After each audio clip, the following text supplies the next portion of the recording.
Hey, welcome back to another video of Tech Basics, and in this video we're going to learn how to log into your ECC Workday account, which is also named as Erie Community College. Now open up your browser. I'm using Google Chrome here. At the search bar, type in ECC Workday. Now click on enter. After that, scroll down a little bit until you find this link, which is myworkdaysite.com. Click on it. Now at the top right corner you will find a sign in option. Click on it. Now enter your email ID and password.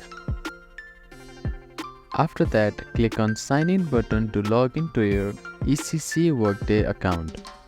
You can also click on this button to create new ECC Workday account, or click on this button if you have forgotten your password and follow the instruction to get your new password.